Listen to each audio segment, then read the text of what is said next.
Hello students, स्वागत है आप सभी का बालाजी स्टडी मोशन चैनल पर। स्टूडेंट्स, क्लास 12 की मैथमेटिक्स के अंतर्गत आज हम एक नए चैप्टर को शुरू कर रहे हैं, क्योंकि आप सभी लोगों का जो कमेंट है वो बहुत ज़्यादा मात्रा में आ चुका है प्रोबेबिलिटी चैप्टर को लेकर।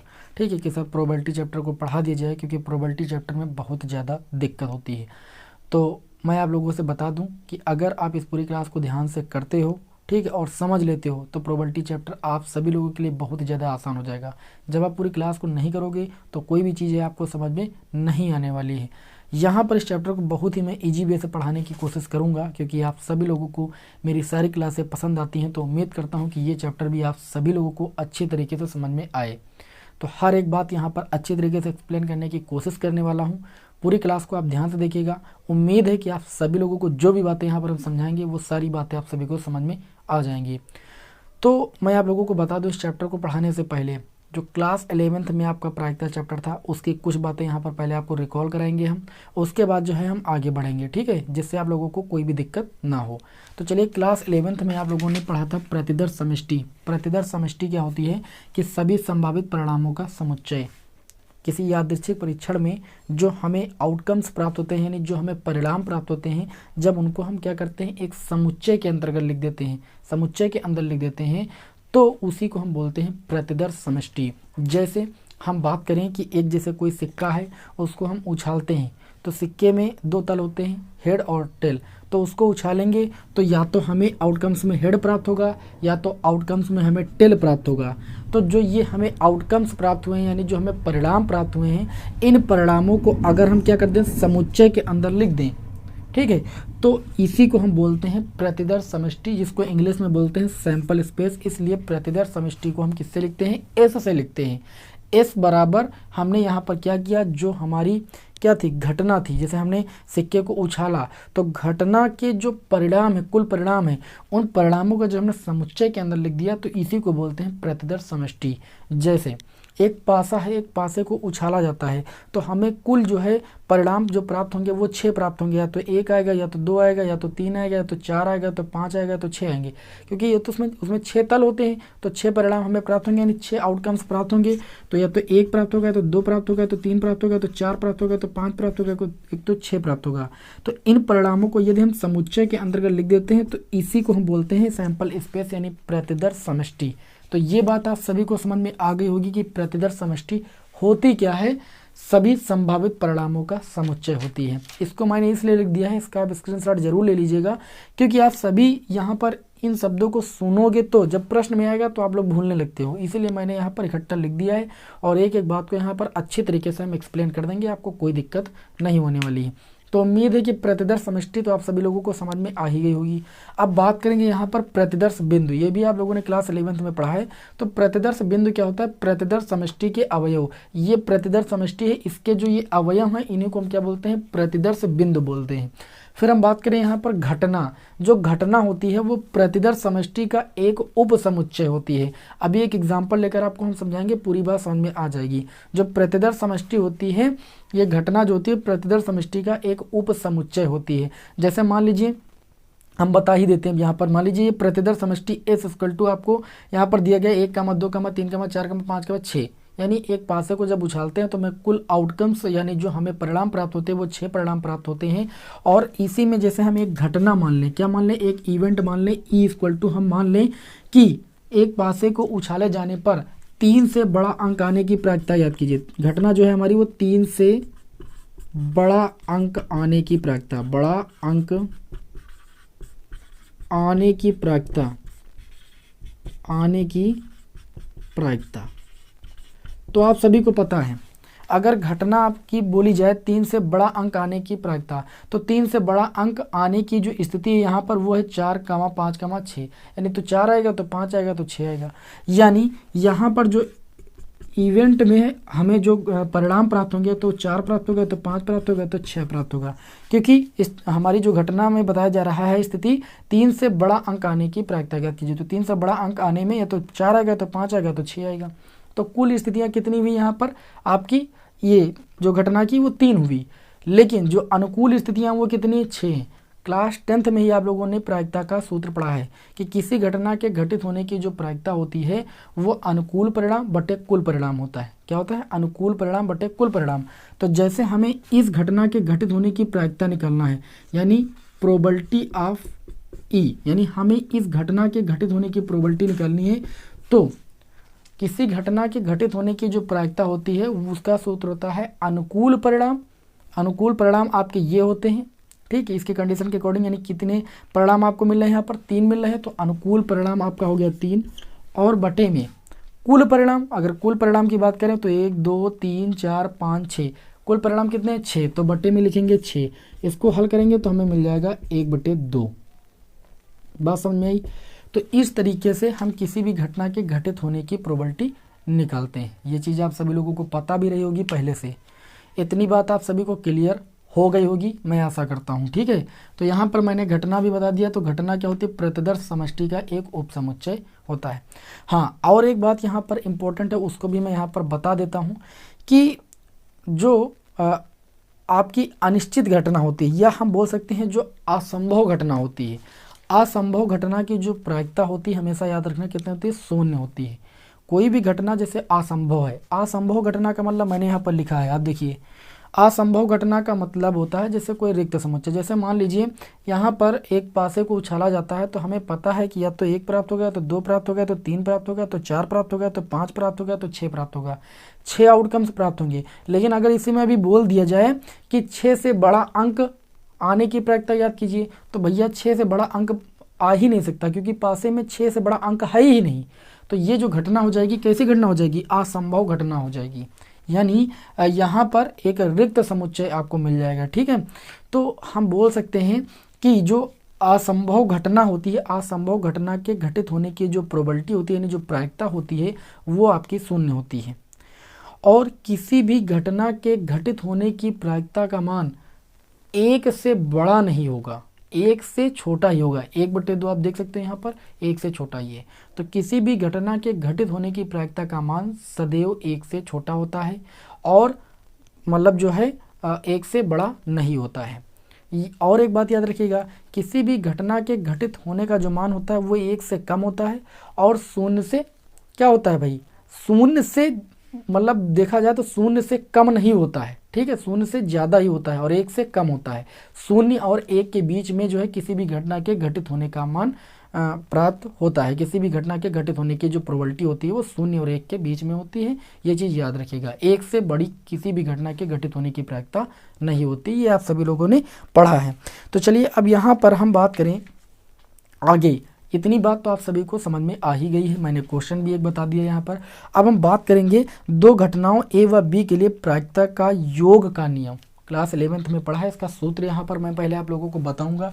इसका स्क्रीनशॉट आप अगर लेना चाहो तो ले सकते हो, ठीक है, क्योंकि इतनी बातें आप सभी लोगों को आना चाहिए कि प्रतिदर्श समष्टि है क्या, प्रतिदर्श बिंदु है क्या, ठीक है। और यहाँ पर मैं आप लोगों को बताऊंगा जैसे निश्चित कोई घटना, तो आप सभी लोगों को पता है ये यहाँ पर निश्चित घटना ही थी, है ना। और अगर हम यहाँ पर बात करें कि अगर दो घटनाएं आपकी ए और बी, दो घटनाएं क्या हैं? अपवर्जी घटनाएं। अपवर्जी घटनाएं क्या होती हैं उसको भी बता देते हैं। अपवर्जी घटना का मतलब ये होता है कि अपवर्जी वे घटनाएं होती हैं जो एक साथ नहीं घट सकती हैं। मतलब जैसे हम किसी सिक्के को उछालते हैं तो हेड आएगा तो टेल नहीं आएगा, अगर टेल आएगा तो हेड नहीं आएगा। तो ये कैसी घटना है? आपकी अपवर्जी घटना है। अपवर्जी घटना का मतलब ये होता है कि ये वे घटनाएं होती हैं जो दोनों एक साथ नहीं घट सकती हैं। जैसे किसी सिक्के को उछालेंगे तो उसमें हेड आएगा तो टेल आएगा, तो कभी ऐसा नहीं होगा कि हेड और टेल दोनों साथ में आ जाए, ठीक है। तो अपवर्जी घटना की परिभाषा यही है कि ये वे घटनाएं होती हैं जो कभी दोनों एक साथ नहीं घटित होती हैं। अगर एक घटित होगी तो दूसरी नहीं घटित होगी। फॉर एग्जांपल की अगर हम बात करें, जैसे मान लीजिए कोई एग्ज़ाम देता है, तो या तो वो एग्ज़ाम में फेल होगा या तो पास होगा। अगर फेल होगा तो पास नहीं होगा, अगर पास होगा तो फेल नहीं होगा। तो ये दोनों घटनाएं कैसी भाई? अपवर्जी घटना है। बताइए इतनी बात समझ में आई कि नहीं कि अपवर्जी घटनाएं क्या होती? आगे होगी बात समझ में। चलिए फिर अब हेडिंग लगा लीजिएगा आप सभी लोग। हेडिंग लगाना है आप सभी को कि दो घटनाओं, पहले बेसिक बातें समझ लोगे तभी क्वेश्चन समझ में आएगा। दो घटनाओं ए व बी के लिए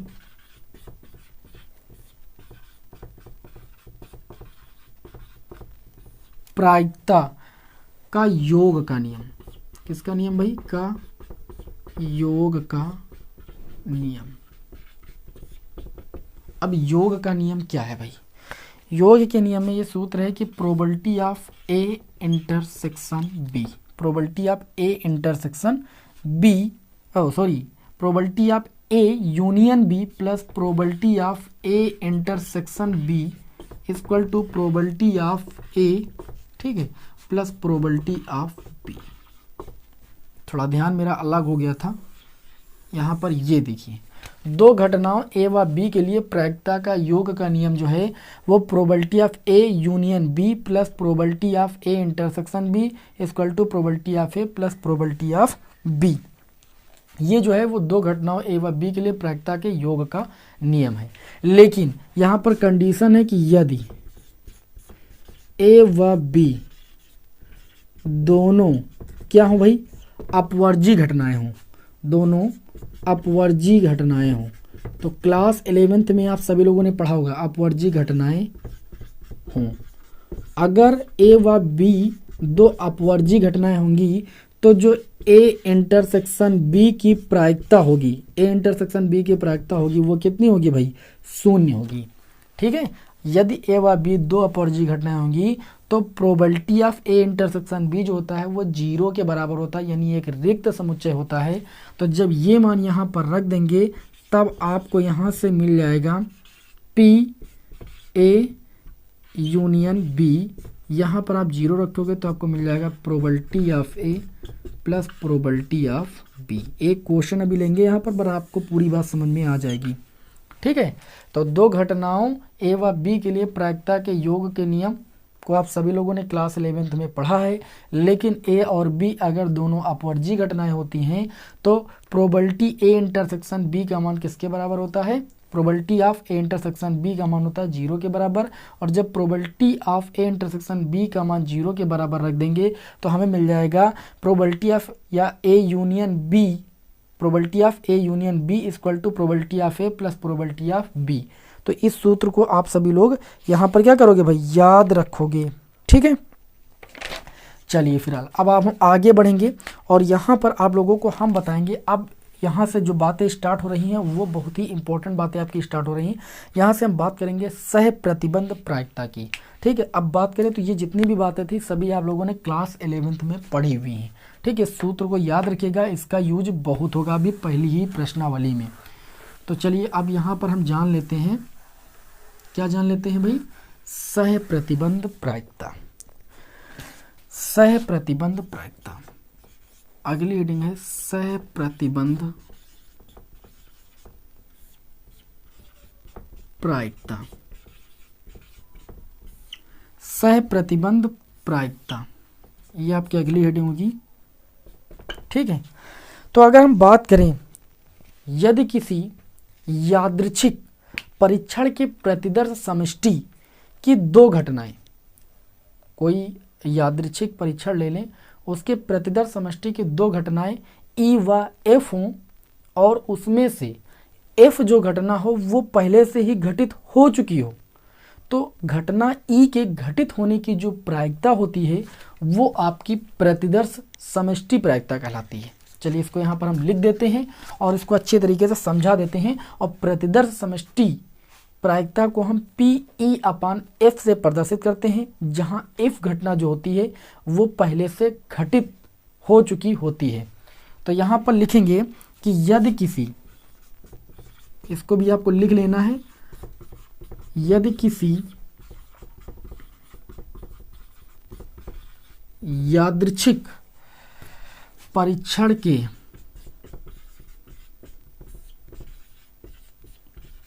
प्रतिदर्श,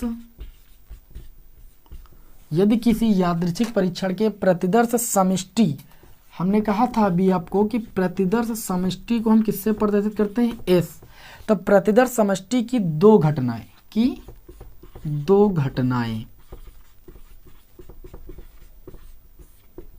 ई व क्या हो भाई?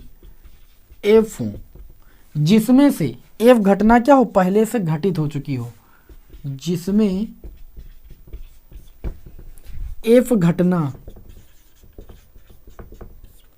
पहले से घटित हो, पहले से घटित हो चुकी हो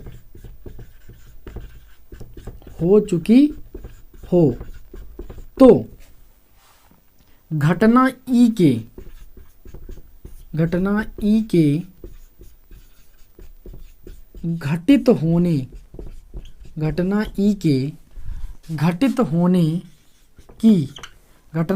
घटित होने की प्रायिकता को सह प्रतिबंध प्रायिकता कहते हैं। ये सह प्रतिबंध प्रायिकता की परिभाषा है, कहते हैं। इसे probability of E upon F से क्या करते हैं? प्रदर्शित करते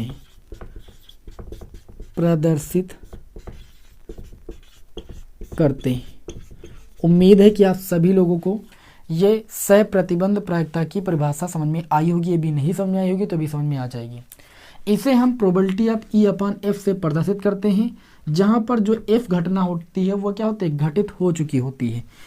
probability of E upon F equal to आपका क्या होता है? Probability of E upon F equal to होता है probability of E intersection F upon में। चूंकि अपान में एफ होता है तो इसकी प्रोबेबिलिटी यहाँ पर आपको लिख देना है। ये सह प्रतिबंध की क्या होती है? प्रतिबंध प्रायिकता की परिभाषा होती है, जबकि कंडीशन होती है कि जो P प्रोबेबिलिटी ऑफ F होता है नॉट इक्वल टू 0 के बराबर होता है। ठीक है, अब यहाँ पर हम एग्जाम्पल लेंगे। एक एग्जाम्पल लेकर आपको हम समझाएंगे, पूरी बात डिटेल से समझाएंगे। आपको बहुत जल्दी में नहीं किसी चीज़ को समझना है, अच्छे तरीके से समझ लीजिए। सह प्रतिबंध प्रायिकता क्या होती है? मैंने अभी बताया कि किसी यादृच्छिक परीक्षण के प्रतिदर्श समष्टि की दो घटनाएं ई व एफ। प्रतिदर्श समष्टि में मैंने बताया आप सभी लोगों को, कोई घटना हम ले लेते हैं। अब जो प्रतिदर्श समष्टि होती है वो क्या होती है? किसी यादृच्छिक परीक्षा के जो परिणामों का समुच्चय होता है वही तो प्रतिदर्श समष्टि कहलाती है। तो प्रतिदर्श समष्टि की हम कोई दो घटना ले लेते हैं। जैसे अभी हमने एक क्या किया था? प्रतिदर्श समष्टि मानी थी, समुच्चय के अंदर एक पासे को मैंने क्या उछाला था तो उसके संभव परिणाम 6 थे, वो हमने लिखे थे।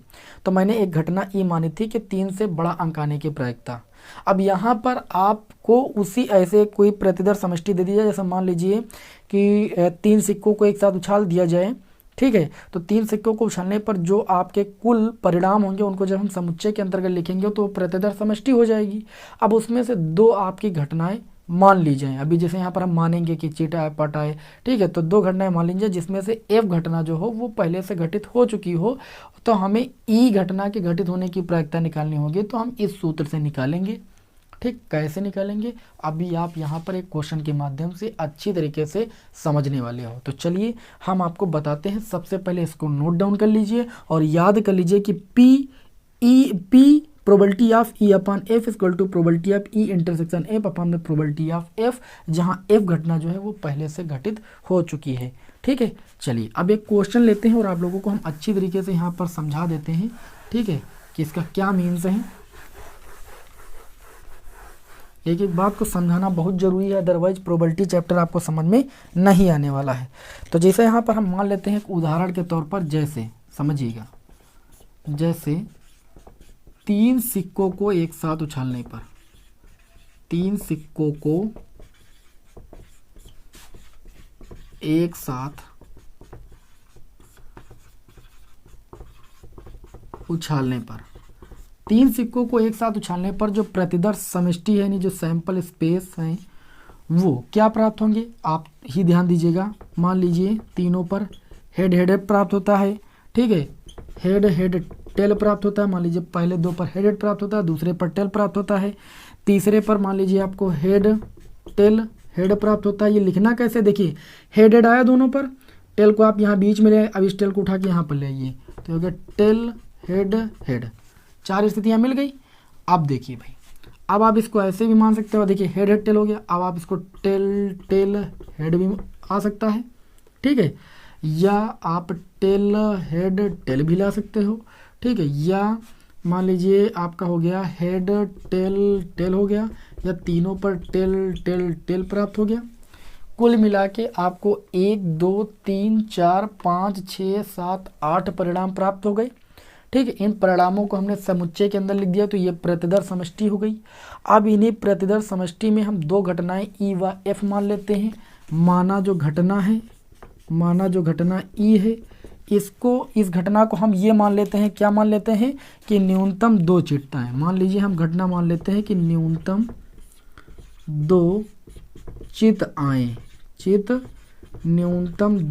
आए। पहली घटना हमने ई मान ली कि न्यूनतम 2 चित आए। न्यूनतम 2 चित का मतलब होता है भैया हेड, है ना। और एक घटना हम एफ मान लेते हैं। जो एफ घटना है वो पहले सिक्के पर क्या भाई पट आने की, पहले सिक्के पर हम मान लेते हैं दूसरी घटना पहले सिक्के पर पट आए। क्या है भाई, पट आए। 2 घटनाएं हमने मान ली। चलिए भैया 2 घटनाएं हमने मान ली। ठीक है, अब अगर ई बताया गया है कि न्यूनतम 2 चिट आए, न्यूनतम 2 चिट का मतलब ये है कि 2 हेड आए। ठीक है, ऐसा आपको क्या लेना है, अब लेना है जिसमें 2 हेड आए। ठीक है, तो यहाँ पर हम लिखेंगे कि ई इक्वल टू देखिए न्यूनतम जब 2 हेड आएंगे तो न्यूनतम 2 हेड आए तो मतलब 3 हेड हो सकते हैं, न्यूनतम लेकिन 2 आए तो हेड भी हो सकता है। हेड टेल, इसमें भी 2 हेड बार है न्यूनतम, इसको भी ले सकते हैं।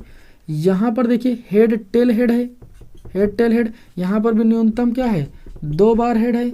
और उसके बाद यहाँ पर भी 2 हेड है तो यहाँ पर भी हो जाएगा। लेकिन बाकी में देखें तो टेल 2 बार है, यहाँ पर हेड 1 ही बार, यहाँ पर भी हेड बार 1 ही बार, और यहाँ पर तो हेड 1 बार नहीं, तो ये तीनों हम नहीं ले सकते हैं। तो ये पहली स्थिति के अकॉर्डिंग हमने यहाँ पर क्या किया, आपकी स्थिति बना ली। उसके बाद देखिए एफ जो घटना है वो पहले सिक्के पर पट आए।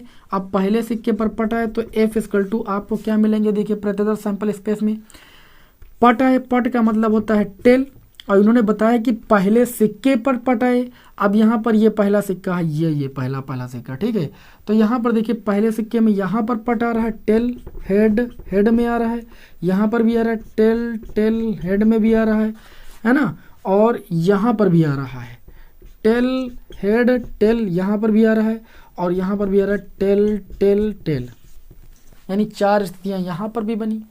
अब अगर हम आपसे ये कहें कि प्रोबेबिलिटी ऑफ ई कितनी हो जाएगी, तो मैंने अभी बताया कि किसी भी घटना के घटित होने की प्रायिकता जो होती है वो अनुकूल परिणाम बटे कुल परिणाम होती है। तो अनुकूल परिणाम अगर देखें तो कितने भाई 4 हैं, और बटे कुल परिणाम कितने ही अभी हमने गिना था 8 थे, तो इसको हल करेंगे तो 1/2 हो जाएगा। इसी प्रकार प्रोबेबिलिटी ऑफ एफ, घटना एफ के घटित होने की प्रायिकता निकालेंगे तो इसमें भी अनुकूल परिणाम कितने हैं 4 है, और बटे कुल परिणाम कितने हैं आपके 8 हैं।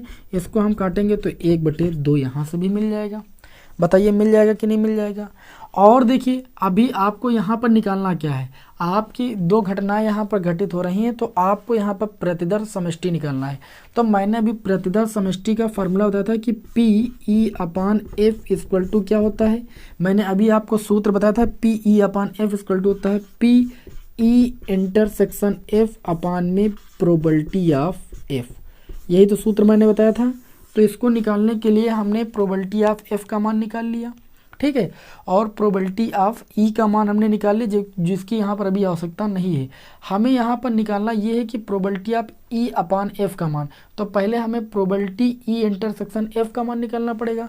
ठीक है, तो सबसे पहले ई इंटरसेक्शन एफ तो निकालें, तभी तो probability of E intersection F निकाल पाएंगे। अब यहाँ पर निकालेंगे तथा ई इंटरसेक्शन एफ।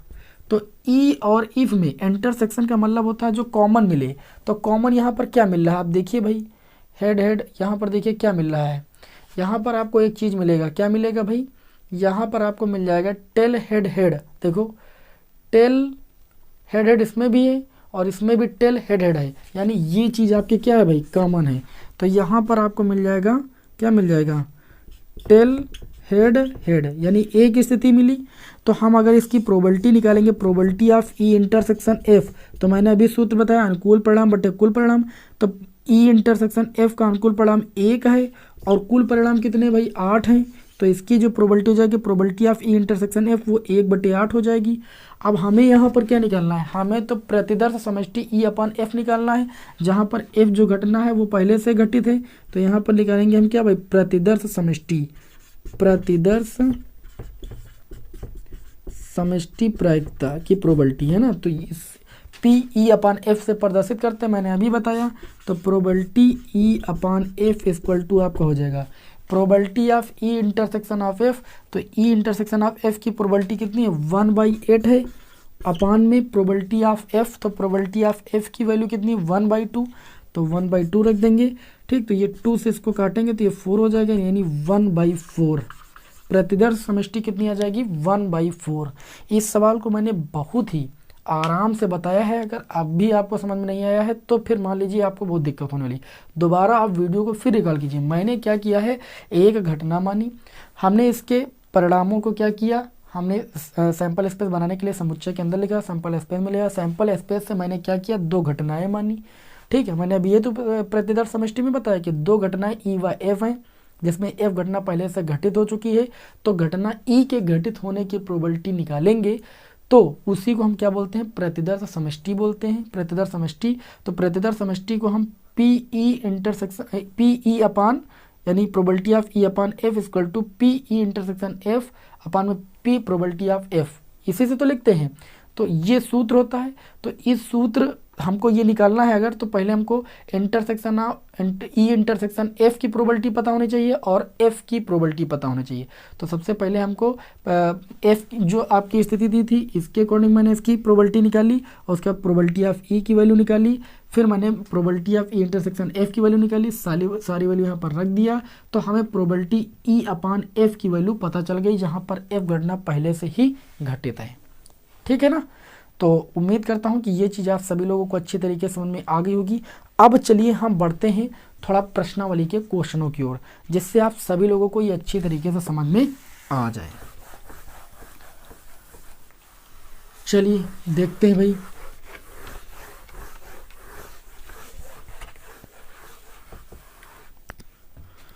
चलिए भाई क्वेश्चन ले लेते हैं, आपकी प्रश्नावली 13.1 के हम कुछ क्वेश्चन ले लेते हैं, जिससे आप सभी लोगों को हमारी बात अच्छी तरीके से समझ में आ जाए।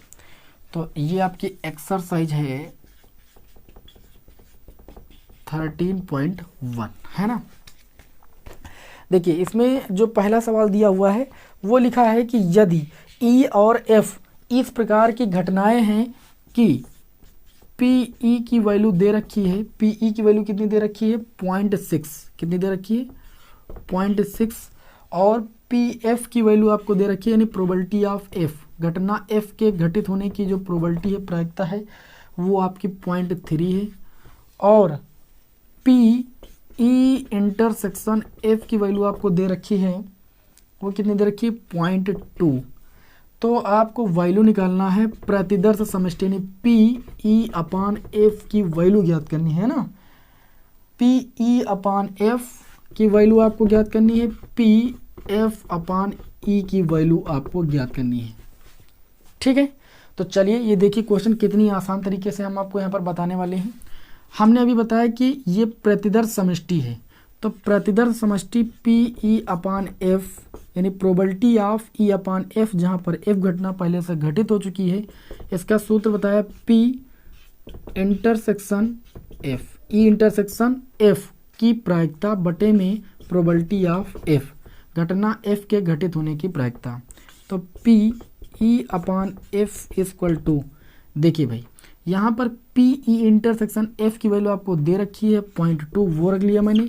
प्रोबेबिलिटी ऑफ एफ की वैल्यू है 0.3, वो रख लिया, पॉइंट से पॉइंट हटा दिया, तो हमें आंसर मिल गया 2/3। बताइए इतनी बात आप सभी को समझ में आ गई होगी। चलिए आगे बढ़ते हैं, हमें तथा निकालना है प्रोबेबिलिटी ऑफ, थोड़ा सा ऊपर नीचे हो गया, एफ अपान ई।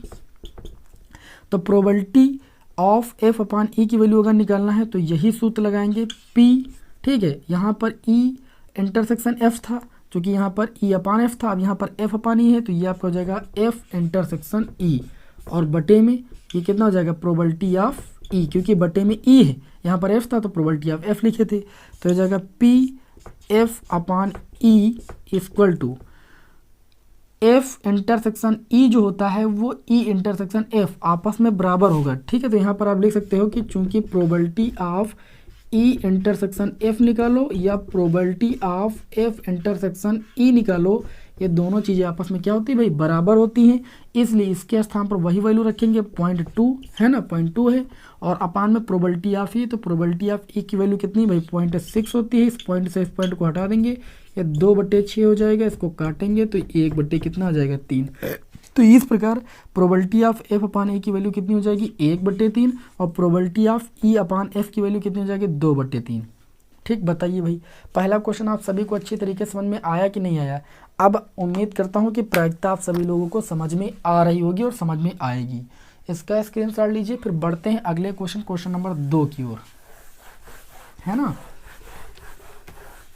क्वेश्चन नंबर 2 को देखते हैं, इसमें देखते हैं क्या बताया जाता है भाई। क्वेश्चन नंबर 2 में बोला जा रहा है कि पी ए अपान बी का मान ज्ञात कीजिए। देखिए क्वेश्चन नंबर 2 यहाँ पर लिख रहे हैं भाई, प्रोबेबिलिटी ए अपान बी का मान ज्ञात कीजिए, जहाँ पर बी घटना पहले से घट चुकी है। तो और यदि आपको दिया गया है कि पी प्रोबेबिलिटी ऑफ बी यानी घटना बी के घटित होने की प्रायिकता 0.5 है, और पी ए इंटरसेक्शन बी, थोड़ा सा दिमाग लगाओगे, सूत्रों को अपने दिमाग में रखोगे तो ये क्वेश्चन आप मिनटों में कर लोगे, सेकंडों में कर लोगे, मिनट तो बहुत समय हो गया। ठीक है, तो और ऐसे क्वेश्चन आपके एग्जाम में मिलते भी हैं। तो यहाँ पर देखिए पी ए इंटरसेक्शन बी, दो घटनाएं हैं ए और बी, है ना, ए और बी दो घटनाएं हैं, और बी के घटना के घटित होने की प्रायिकता 0.5 है, और पी ए इंटरसेक्शन बी की प्रोबेबिलिटी 0.32 है।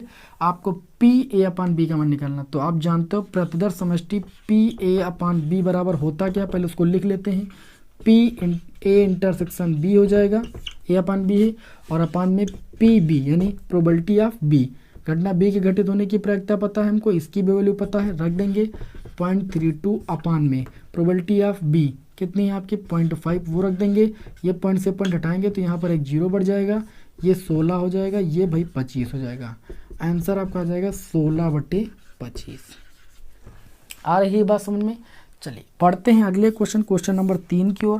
क्वेश्चन नंबर 3 दिया है कि यदि probability of A equal to आपको दिया जा रहा है 0.8 और probability of B equal to आपको दिया जा रहा है 0.5 और दिया जा रहा है, क्या दिया जा रहा है, और आपको दिया जा रहा है प्रोबेबिलिटी बी अपान ए, प्रोबेबिलिटी बी अपान ए, यानी ए घटना यहाँ पर घटित हो चुकी है, तो बी की प्रायिकता इक्वल टू आपको दिया गया है 0.4। आपसे ये बोला जा रहा है तो ज्ञात कीजिए। देखिए एक दो चीज़ें आपको भी यहाँ पर ज्ञात करनी पड़ेंगी, सारी चीज़ें तो नहीं ज्ञात करेंगी। पी ए इंटरसेक्शन बी का मान तुम्हें निकालना है, तो पी ए इंटरसेक्शन बी का मान निकालना है, और तुम्हें क्या निकालना है, दूसरी चीज़ आपको निकालनी है, लिख लेते हैं पहले सब। पी यानी यहाँ पर प्रतिदर्श समष्टि आपको निकालनी है, पी ए अपान बी की वैल्यू निकालना, जबकि बी अपान ए की वैल्यू पता है यहाँ पर। और तीसरी चीज़ आपको यहाँ पर निकालनी है पी ए यूनियन बी, इसका मान तुम्हें निकालना है भाई। इन तीन चीज़ों की वैल्यू आपको यहाँ पर निकालनी है भाई, तो ध्यान से समझिएगा। देखिए सबसे पहले आपको यहाँ पर निकालना पी ए इंटरसेक्शन बी। ठीक है, तो आप सभी को पता है कि यहाँ पर ये किस सूत्र में आता है, इसमें भाई बताने की कोई ज़रूरत नहीं है।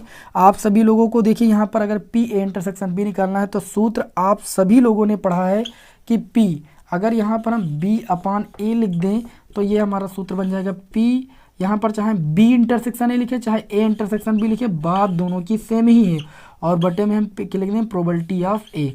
अब हमें प्रोबेबिलिटी ऑफ ए का मान पता है और प्रोबेबिलिटी ऑफ बी अपान ए का मान पता है, वो रख सकते हैं यहाँ पर। तो देखिए भाई चलिए इसी के नीचे रख देते हैं, प्रोबेबिलिटी ऑफ बी अपान ए की वैल्यू कितनी है भाई 0.4 है, और बराबर हमें probability of A intersection B का मान अगर निकालना है, और बदले में प्रोबेबिलिटी ऑफ ए की वैल्यू कितनी है भाई 0.8, इसके नीचे 1 लिखेंगे और कैंची गुणा करेंगे तो प्रोबेबिलिटी ऑफ हमें कितना मिल जाएगा, probability of A intersection B की वैल्यू मिल जाएगी 8 चौक 32। यहाँ पर लिखेंगे पहले पूरा 32, 0.2 अंक के पहले लगाएंगे, 0.02 आपकी प्रोबेबिलिटी हो जाएगी। ये पहले क्वेश्चन का आंसर हो जाएगा।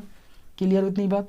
जैसे हमें दूसरा पार्ट यहाँ पर निकालना है P A upon B, probability of A upon B, तो ये आपको हो जाएगा प्रोबेबिलिटी ए इंटरसेक्शन बी, और अपन में कितना हो जाएगा प्रोबेबिलिटी ऑफ बी, अभी मैंने सूत्र बताया। तो ए इंटरसेक्शन बी की वैल्यू आपको यहाँ से मिल चुकी है, आपको ले सकते हो 0.32, अपन में प्रोबेबिलिटी ऑफ बी की वैल्यू आपको 0.5 पता है, इसको हल कर सकते हो, इसका मान पता हो जाएगा। तीसरी चीज़ आपको निकालनी है क्या भाई, पी ए यूनियन बी निकालना है। तो मैंने अभी आप लोगों को एक सूत्र बताया था, सूत्र क्या बताया था मैं याद दिला देता हूँ। मैंने अभी आपको बताया था सूत्र, सबसे पहले ही सूत्र मैंने आप लोगों को बताया था। सूत्र में मैंने आपको ये बताया था कि ये योग का नियम है ना, योग के नियम में मैंने बताया कि probability A union B plus, है ना, A union B plus probability of A intersection B equal to आपका होता है प्रोबेबिलिटी ऑफ ए, ठीक है, और प्लस प्रोबेबिलिटी ऑफ बी, ये आपका सूत्र होता है। तो यहाँ पर देखिए आपको इसकी वैल्यू निकालना है, इसकी वैल्यू पता है, इसकी वैल्यू पता है, इसकी वैल्यू पता है, तीनों की वैल्यू रख दोगे तो probability of A union B का मान आपको पता चल जाएगा। बताइए तीसरे क्वेश्चन में भी आपको कोई दिक्कत नहीं होनी चाहिए। चलिए अब इसी क्रम में हम एक क्वेश्चन और बता देते हैं, चौथा और पांचवा आप सभी लोग लगा लीजिएगा, फिर आगे के क्वेश्चन मैं आप लोगों को आगे की क्लास में बताऊंगा, ठीक है। लेकिन उम्मीद करता हूं कि ये प्रायिकता की पहली क्लास थी और आप सभी लोगों को अच्छी तरीके से समझ में भी आ रही होगी। तो क्वेश्चन नंबर 4 भी देख लेते हैं। हमें निकालना है पी ए यूनियन बी का मान निकालना है, ठीक है। ज्ञात कीजिए, जबकि हमें दिया क्या गया है, सवाल बहुत ही ज़बरदस्त है कि 2 प्रोबेबिलिटी ऑफ ए इंटू में probability of A equal to दिया गया है probability of B equal to दिया गया है कितना भाई 5/13, और बताया जा रहा है कि आपको और दिया गया है एक मान, और मान दिया गया है कि probability of A upon B बराबर आपसे बोला जा रहा है कि 2/3 है। तो आपको मान निकालना है कि probability of A union B का तुम्हें मान निकालना है। ये कब आएगा, वही योग का नियम अभी जो मैंने बताया आपको कि probability of A union B में ही तो ये आता है, plus probability of A intersection B होता है बराबर probability of A plus probability of क्या होता है बी। अभी यही तो मैंने सूत्र बताया। अब देखिए आपको ये चीज़ पता हो, ये चीज़ पता हो और आपको ये चीज़ पता हो, ठीक है। ये चीज़ कब पता चलेगी, जब ये वाला सूत्र लगाओगे। तो चलिए इस सूत्र को मैंने लिख लिया, अब धीरे धीरे हम लगा लेंगे इसको। सबसे पहले देखिए हमें ये चीज़ पता है, तो सबसे पहले यहाँ पर देखिए 2PA बराबर आपका कितना दिया गया है, अगर 2 प्रोबेबिलिटी ऑफ ए बराबर दिया गया है 5/13, तो यहाँ से प्रोबेबिलिटी ऑफ ए की वैल्यू हो जाएगी 5/26, 2 इधर आ जाएगा, 13 दूना 26, और प्रोबेबिलिटी ऑफ बी की वैल्यू कितनी भाई 5/13, वो तो है ही इसके बराबर। अब यहाँ पर आप सूत्र लगा दीजिए प्रोबेबिलिटी ऑफ ए बटे बी, प्रोबेबिलिटी ऑफ ए बटे बी बराबर क्या आपका हो जाएगा probability of A intersection B upon में प्रोबेबिलिटी ऑफ कितना भाई बी हो जाएगा। तो यहाँ पर देखिए इसका मान आपको दिया गया है 2/3, रख दीजिए 2/3 probability of A intersection B, तो probability of A intersection B का मान क्या दिया है, नहीं दिया है, ठीक है। तो यहाँ पर हमें निकाल लेना है probability of A intersection B का मान, और प्रोबेबिलिटी ऑफ बी का मान तो आपने निकाला है ना 5/13। अब ये इधर आ जाएगा तो 2/3 और गुणे में कितना हो जाएगा 5/13, यही तो हो जाएगा। अब बराबर ही हो जाएगा probability of A intersection B, तो probability of A intersection B की वैल्यू आपको कितनी मिल जाएगी, यहाँ पर देखिए 5 दूनी 10 और 13 39, ये आपको मिल गई। Probability of A intersection B की वैल्यू आपको मिल गई। अगर इसकी वैल्यू आपको मिल गई है तो probability of A union B की वैल्यू भी पता चल जाएगी।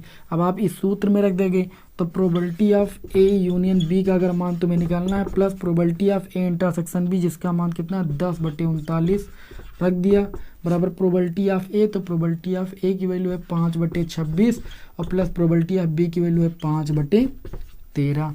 बताओ कोई दिक्कत है, कोई दिक्कत नहीं होनी चाहिए। यहाँ पर ऊपर नीचे 2 से गुणा कर देंगे, हर बराबर हो जाएगा, तो probability of A union B plus 10/39 बराबर इन दोनों में हम एक हल ले लेंगे 26, 5 और ये कितना हो जाएगा 5 दूनी 10, यानी ये 15 आपका हो जाएगा 26। यहाँ पर देखें तो probability of A union B बराबर आपका हो जाएगा 15/26 और इसको उधर ले जाएंगे तो -10 कितना हो जाएगा 39। बस इतने को हल कर लेना तो probability of A union B की वैल्यू पता चल जाएगी, ठीक है। देखिए यहाँ पर 13 दूना 26, यहाँ 13 39 है, तो यहाँ पर देखिए आप एक काम कीजिएगा 52 एलसीएम ले लीजिएगा, इसको आप 2 से ऊपर नीचे गुणा कर दीजिए, है ना, और या एक काम कीजिए, थोड़ा सा ऐसे एक काम कीजिए, इन दोनों में 1/13 आप कॉमन ले लीजिए, तो ये आपका 15 बटे कितना बच जाएगा, 13 दूना 26 और माइनस 10/13 39। अब आप इसको हल कर सकते हो, तो probability of A union B बराबर आपको मिल जाएगा 1/13। इसके आधार से गुणा करोगे, 15 × 45 माइनस 10 दूनी 20 और बटे में कितना जाएगा, 3 दूनी 6, 1/13। 45 से 20 जाएगा तो आपका कितना बचेगा भाई, 45 से 20 जाएगा 25 बचेगा और बटे में आपका 6 बच जाएगा, तो ये जाएगा 25/13 चौको 52, 13 × 5 = 65, 13 × 6 = 78। तो 25/78 जो हो जाएगा वो probability of A union B का भाई मान हो जाएगा। बताइए, किसी को इन क्वेश्चनों में अगर कोई दिक्कत हुई हो तो हमें भाई बता सकता है, ठीक है। हमारे समझ से तो कोई दिक्कत नहीं होनी चाहिए, ठीक है। इतनी बात आप सभी को समझ में आ गई होगी। अगर आप 25/78 को आप पॉइंटों में निकालोगे तो आपको वैल्यू मिल जाएगी, निकाल लेते हैं, फिलहाल निकाल लीजिए, आप इसको भाग करके निकाल सकते हो, ठीक है। इसमें कोई दिक्कत नहीं होनी चाहिए आप सभी को। अब जो ये आपका इस प्रश्नावली का क्वेश्चन नंबर 5 बचता है कि यदि प्रोबेबिलिटी ऑफ ए, यदि प्रोबेबिलिटी ऑफ क्या भाई, प्रोबेबिलिटी ऑफ ए 6/11 और प्रोबेबिलिटी ऑफ बी बराबर 5/11, प्रोबेबिलिटी ए यूनियन बी बराबर 7/11। तो 3 क्वेश्चन पूछे गए हैं कि probability of A intersection B का मान निकालना है, probability of A upon B यानी प्रतिदर समष्टि निकालना है, और प्रोबेबिलिटी बी अपान ए। ये तीनों क्वेश्चन आप सभी लोगों को खुद करना है और उम्मीद करता हूं कि आप सभी लोग ये क्वेश्चन नंबर 5 कर लोगे। बाकी आगे के जो क्वेश्चन को लगाने की कोशिश कीजिएगा, नहीं लगते हैं, ठीक है, तो प्रयास तो कर ही सकते हो ना। बाकी हम अभी आप लोगों को आगे की क्लास में बताएंगे ये सवाल, ठीक है। चलिए फिर, आज काफ़ी लंबी क्लास हो गई है, फिर मिलते हैं आपको नेक्स्ट क्लास में। जय हिंद, वंदे मातरम।